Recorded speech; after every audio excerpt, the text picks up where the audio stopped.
नमस्कार। Right angle with ज्योति किरण में आपका एक बार फिर स्वागत। इस बार लंबे समय हमारी बातचीत नहीं हुई, पर ये राइट एंगल का एपिसोड मैं आपको अमेरिका से भेज रही हूँ। और बहुत ही अपॉर्चुन टाइम है, क्योंकि माननीय मोदी जी, भारत के प्रधानमंत्री, यहाँ अपनी यात्रा पर आए हुए हैं।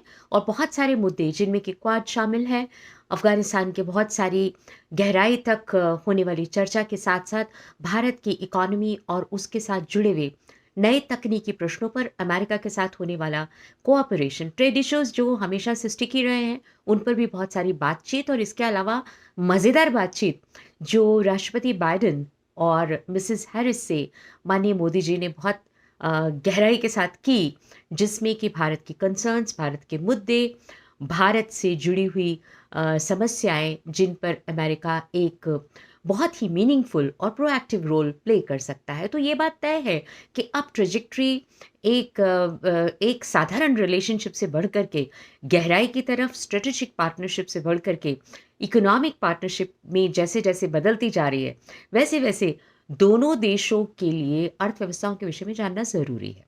भारत की अर्थव्यवस्था के विषय में लगातार बात होती रहती है। बहुत सारे रेटिंग्स में हम बात करते हैं, और उन रेटिंग्स के बारे में भारत की मीडिया में, भारत के आर्थिक जगत में ज़बरदस्त चर्चा होती है, उनसे प्रभाव भी पैदा होता है। लेकिन आइए आज थोड़ा बदलाव लेते हुए अमेरिका की अर्थव्यवस्था के बारे में बात करते हैं। अमेरिका की अर्थव्यवस्था के बारे में खुद अमेरिकन क्या सोचते हैं, ये बहुत महत्वपूर्ण है।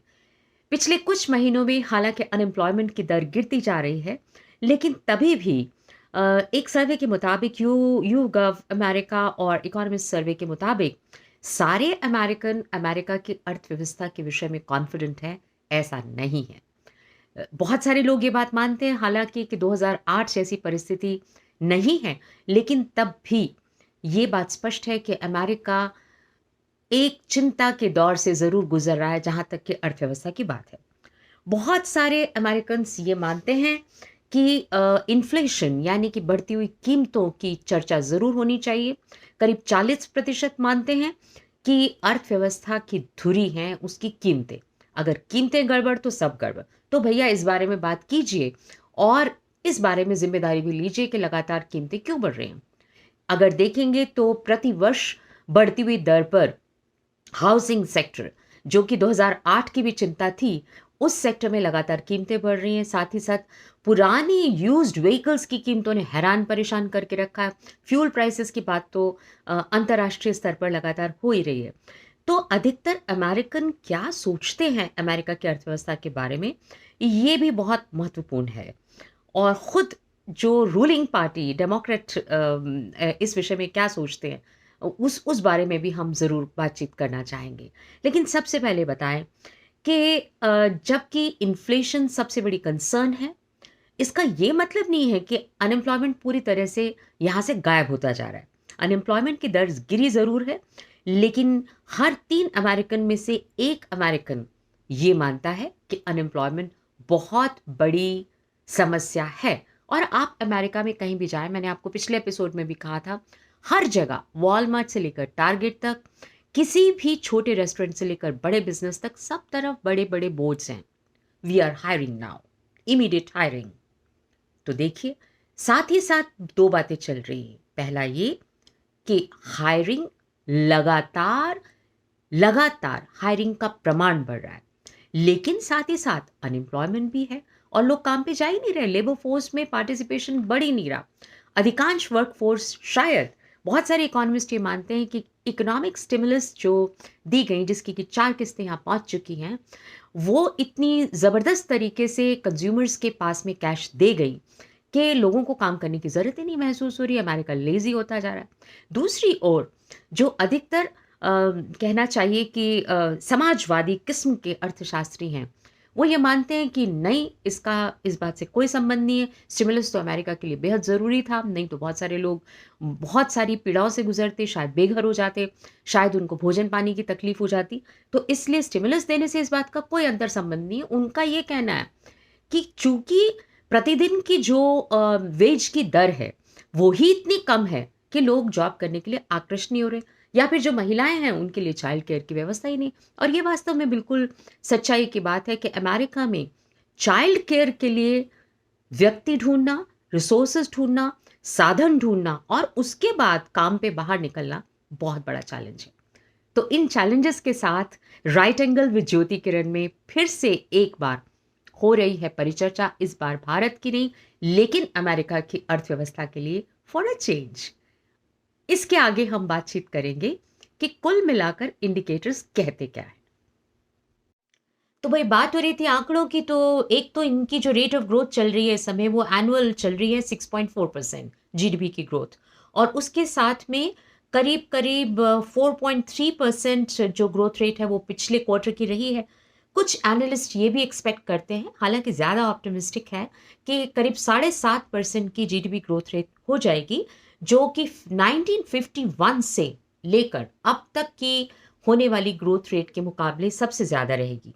ये पूरी ग्रोथ रेट जिसका अधिकांश भाग कंज्यूमर स्पेंडिंग से बढ़ा हुआ है, और एक कंज्यूमर स्पेंडिंग जो बढ़ा है वो ड्यूरेबल गुड्स पे ज़्यादा बढ़ा है, जो कि 41% एनुअल रेट से बढ़ रहा है, काफ़ी बड़ा आंकड़ा है।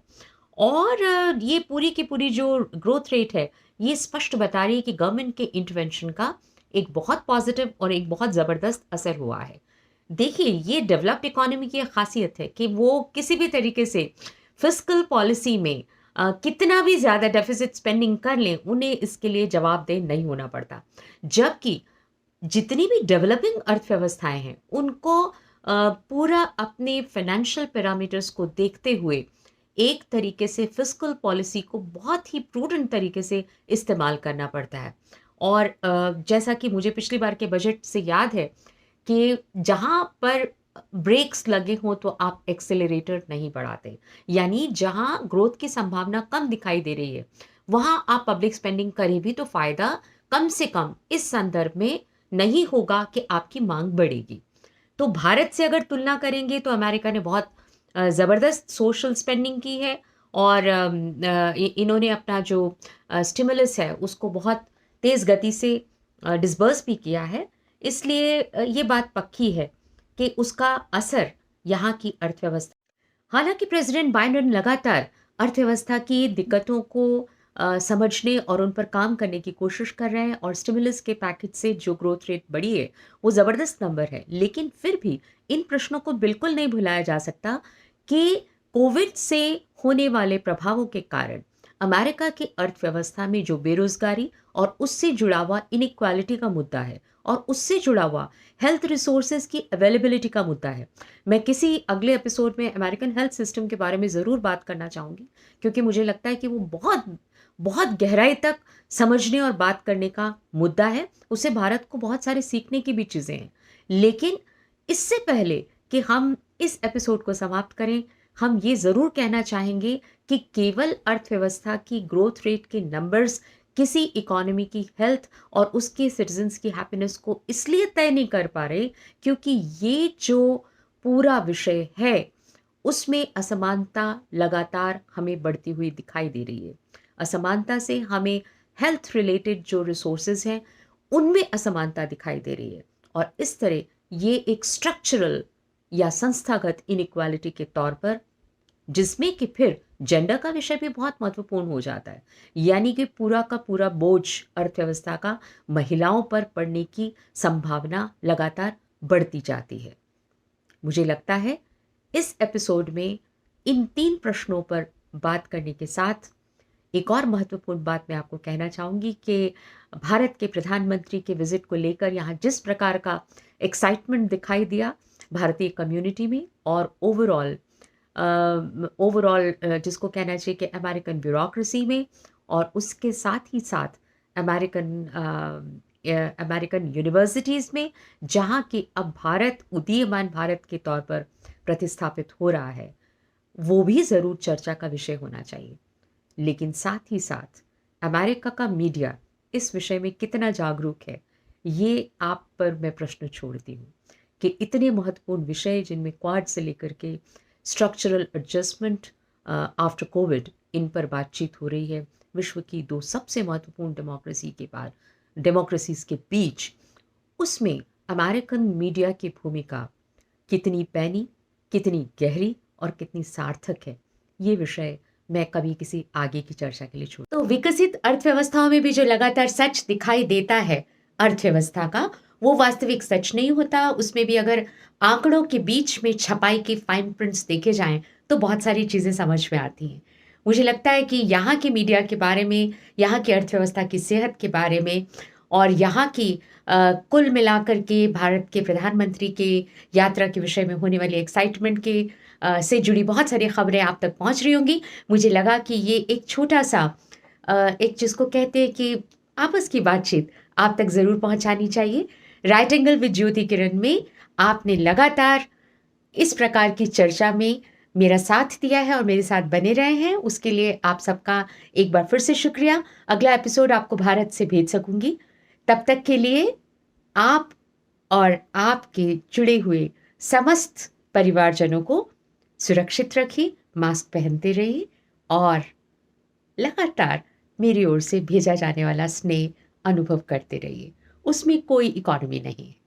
नमस्कार, राइट एंगल विद ज्योति किरण में मैं हूँ आपके साथ ज्योति किरण।